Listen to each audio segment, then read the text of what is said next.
Okay, shalom family. Today we got our fall wake-up call. Of course, that's not what I'm going to be talking about here today, but as you see, we are well into the fall now. We've been experiencing all of this really hot weather well into November, and we weren't seeing any red-looking trees like that one at all. You see, they were going from green to brown in some cases, but as you see right now, we are well into the fall. The leaves are coming off now, and the season is settling in. Looking at this week's forecast, things are looking normal for what they should be this time of year.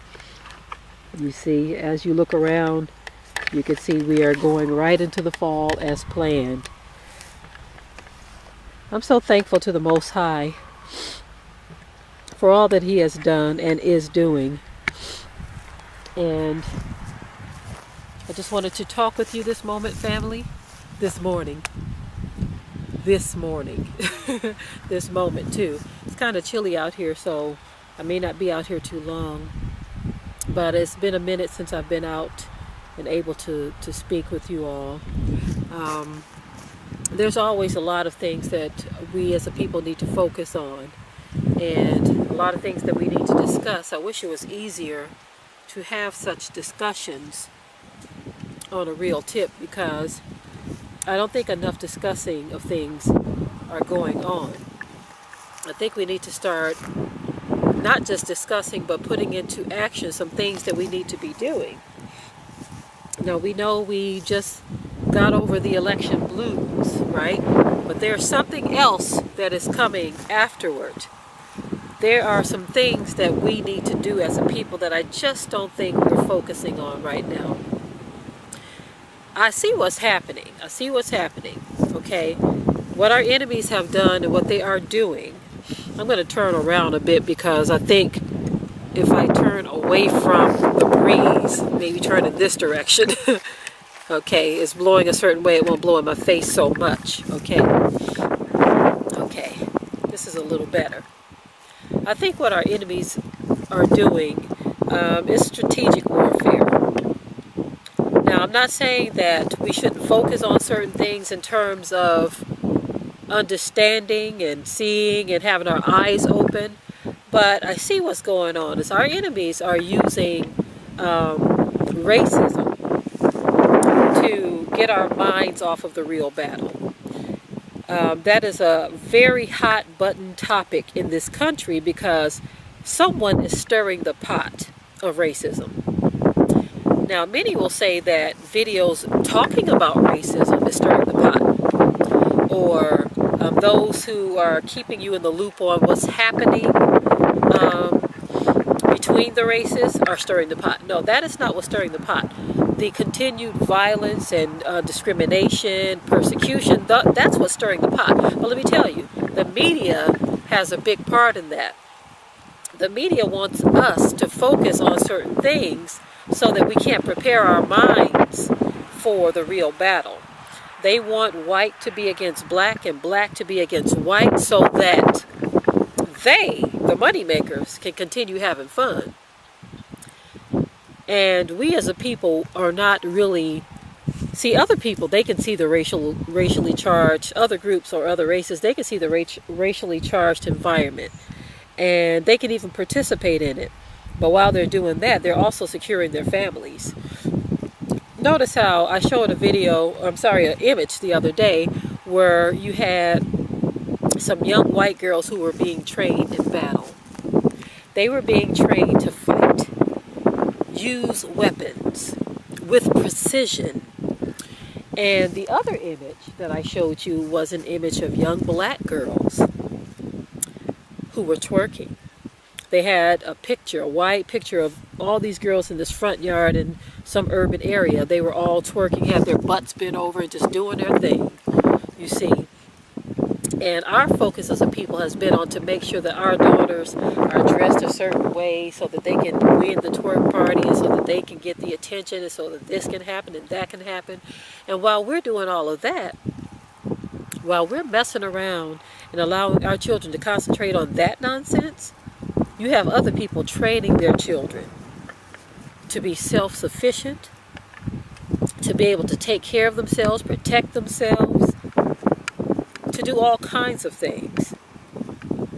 And so our focus right now is out of focus. We as a people are out of focus. And you can say it a dozen different ways, but you're not going to reach everyone. And so the bottom line is this: there's always going to be a remnant.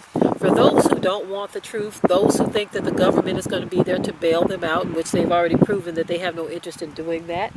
When certain troubles come your way, there's not going to be a government program to bail you out. Newsflash: the government is going broke. Okay, they don't have money; they're in debt. Okay, so at some point, they're going to pull the plug on any type of help. And so, what is going to be your recourse then? What are you going to do then? As a people, we need to start getting our minds together. In which this is not a call to do that. Okay, when I say these things, sometimes I say it knowing that most of our people is going to fall on deaf ears. They're not going to hear you. Claude Anderson and many others like him have been sounding the alarm for decades. And our people have been ignoring the alarm for decades, you see. And we just continue to hit the snooze button on our brain and go right back to sleep. Because we don't see the forest for the trees. We don't see the elephant in the room. We don't see reality. We focus too much on nonsense. We don't want to hear nobody tell us about it. All we want to do is be coddled in our mess. Coddle me. Speak softly to me. Don't speak down at me. Don't look down. Nobody's looking down at you for acknowledging the mess that we're in. From time to time, I'll get people to contact me and say things like that. You're looking down on people. No, I'm not looking down on anyone. I'm trying to help you. We want to be coddled by each other. Coddled right to death. Coddled right to the grave. While our enemies are persecuting us, and you'll have someone say, look, wake up. And we'll say, oh, that's too harsh. She's so mean. Oh, she's this. Come on now, family. Come on. We need to get a grip. We need to get a grip because times are not just getting serious. They are serious. Have been for a long time. They're just going to get more serious, more tough, more difficult. And if they get any more difficult than they are now for some people, that's going to be the end of them. And so all we can do is sound the alarm. Everyone has their corner of the world that they live in. Some of us live on the East Coast, some on the West Coast, some north, some south, some in Middle America, some in other countries, other continents. And of course, not one person can do it all. But when you could find a group, and that's the difficult part, finding enough people who have the same vision, that's one of those hurdles that we're going to have to get over. Notice I said hurdle. We're going to have to jump over that hurdle. And what it means to jump over that hurdle is not to shove aside differences. No, you don't shove aside differences. You overcome those differences by coming into an agreement. You see, unfortunately, many of us think that we are supposed to tolerate the other one's nonsense. No, the scripture didn't say that. It said the little foxes is what destroy the vine. What we need to do is get over ourselves and all the things that we bring to the table to divide. If you are a divisive person, you need to deal with yourself. If you're a hate-filled person, you need to deal with yourself. Don't expect people to put up with your mess.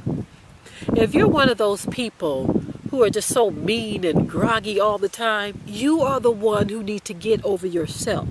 If you're one of those people who don't know how to love nobody, you need to get over that. You need to ask the Most High to forgive you. You need to repent so that we can forge ahead, family, because rough times are ahead. You see, stop looking at the other person and this person over here saying, oh, they just going to have to learn how to deal with me. Ain't nobody got to learn how to deal with nothing. Like I said, it's the little foxes that destroy the vine. It's the little foxes that keep us divided. It's the little foxes that make it difficult for us to work together, to even be able to forge ahead. As long as we're looking at the other person and saying what they need to do, we're going to stand still and go no further. That's a whole separate message all by itself. It's the little foxes that destroy the vine.